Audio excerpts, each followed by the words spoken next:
तो hey guys, मेरा नाम है प्रशांत एंड लेट्स टॉक अबाउट।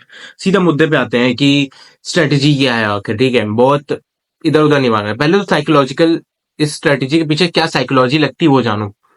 तुम एक मार्केट में गए हो, ठीक है। एक मार्केट में गए हो एंड देन वहां पे उस मार्केट में तुम्हें एक एप्पल बेचने वाला वेंडर है, ठीक है। तुम वहां पे एक एप्पल खरीदते हो। तुमने 1 किलो एप्पल खरीदा 150 रुपए का। कुछ महीनों बाद वो एप्पल हो गया 350 रुपए का, ठीक है। फिर कुछ महीनों बाद वो एप्पल का प्राइस डाउन होके फिर से 150 आया। दिमाग में क्या आएगा? 150 का प्राइस तो मैं ऑब्वियसली दे चुका हूं पहले, तो 150 एक सही प्राइस है जिसमें मैं बाय कर सकता हूँ, ठीक है।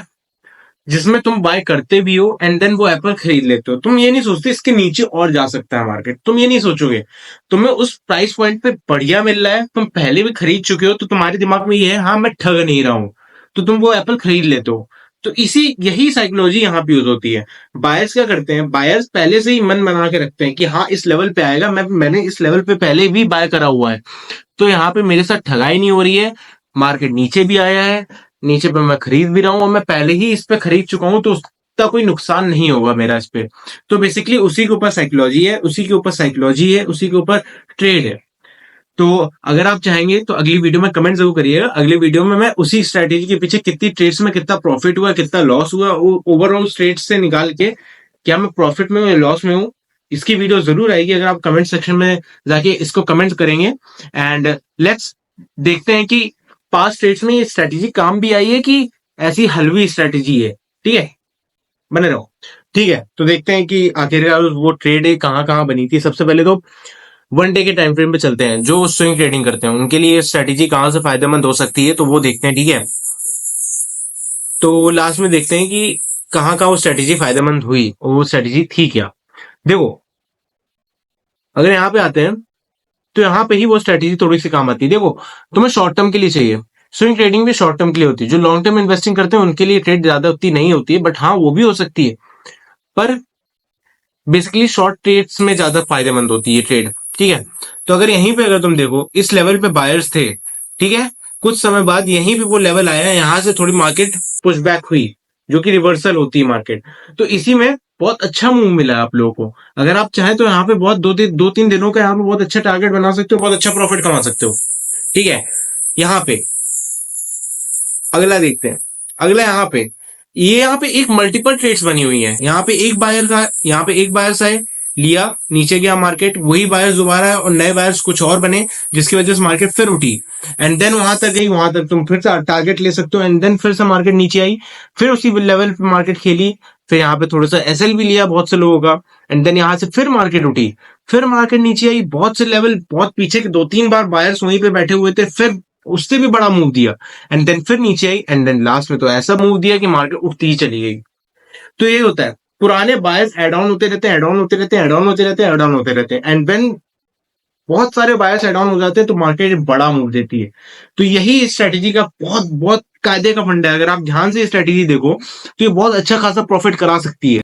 तो उसी की वजह से जो नए ट्रेडर्स होते हैं वो क्या करते हैं, अब ये जो नए ट्रेडर्स देखेंगे वो एक्सपीरियंस नहीं है, ठीक है। वो थोड़ा बहुत इस ट्रेड में भी लॉस करेंगे। देखो, बात सच्चाई की है, इस ट्रेड में भी वो थोड़ा बहुत लॉस करेंगे क्योंकि उनको नहीं पता कि कहाँ पे ऐसा लगेगा कि हाँ यहाँ से बड़ा मूव आया है, ज्यादा बायर्स है, यहाँ पे बायर्स ज्यादा बड़ा मूव दे सकते हैं। वो छोटी छोटी ट्रेड्स में ही तुरंत तुरंत लेने लग जाएंगे एंड देन उसके बाद उन लोगों को लॉस होगा एंड देन बोलेंगे स्ट्रेटेजी बेकार है। नहीं, यू हैव टू टेस्ट।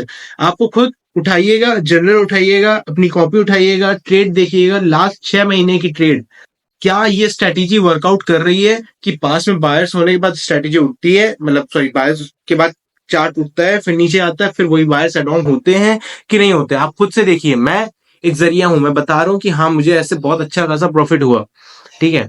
आगे अगर आओ और पीछे चलें, और पीछे चलते हैं, कोई बात नहीं। और पीछे चलेंगे तो यहाँ पे भी ये देखने को मिला कि यहाँ से थोड़े से एड ऑन बायर्स थे, वापस नीचे आई, फिर से ऊपर गई, फिर से नीचे आई एंड देन थोड़ा बहुत साइडवेज करके मार्केट फिर उठी। तो यही स्ट्रेटेजी का बहुत प्लस पॉइंट है कि ज्यादा दिमाग नहीं लगाना है कि हाँ क्या ये स्ट्रेटेजी सही है कि नहीं है, कि क्या करना है क्या नहीं करना है। So that is what it is, ठीक है। अब 5 मिनट के टाइम फ्रेम पे चलते हैं कि 5 मिनट में स्ट्रेटेजी है फायदेमंद कि नहीं है, कि वैसी बात तो हो रही है। ठीक है, 5 मिनट में आए हम लोग। एंड 5 मिनट में देखते हैं। ये तो साइडवेज मार्केट, साइडवेज में तो कोई भी ट्रेड नहीं लेनी चाहिए मेरे हिसाब से। अगर यहाँ पे आते हैं तो यहाँ पे ये देखेंगे, ओके, और कोई ट्रेड बन रही है, नहीं बन रही है, ओके, तो यहाँ पे बन रही है, ओके। तो यहाँ पे अगर आप देखो कि यहाँ पे नीचे साइडवेज मार्केट थी, बट यहाँ पे अगर आप देखो तो यहाँ पे बायर्स हैं, और उसके बाद यहाँ से भी बायर्स उठते हुए चले गए, ठीक है। और ये बड़े चार्ट में भी देख के तुम अच्छी तरीके से फायदा ये देख सकते हो कि हाँ, यहाँ से चार्ट उठेगा, यहाँ से पैटर्न उठेगा कि नहीं उठेगा। अगर हम लोग और पीछे चलते हैं, और पीछे चले, और पीछे चले, ओके, यहाँ पे देखो, यहाँ पे बायर्स थे, मार्केट उठी, देन नीचे आई, फिर बायर्स आए, फिर वो नए बायर्स भी एड ऑन हुए, जिसकी वजह से मार्केट ने बड़ा मूव दिया। तो यही स्ट्रेटेजी का फायदा होता है कि पिछले बायर्स कितना अच्छा तरीके से एड ऑन होंगे जो नया बड़ा मूव दे सके, ठीक है। तो सबसे पहले तो खुद से ही टेस्ट करना कि स्ट्रेटेजी वर्कआउट कर रही है कि नहीं कर रही है, देन इस स्ट्रेटेजी को इम्प्लीमेंट करना, ठीक है। और अगर और भी ऐसी स्ट्रेटेजी जाननी हो और इस स्ट्रेटेजी के बारे में पूरी ट्रेड लेनी हो तो सब्सक्राइब करना मत भूलना और कमेंट कर देना, ठीक है। Bye bye.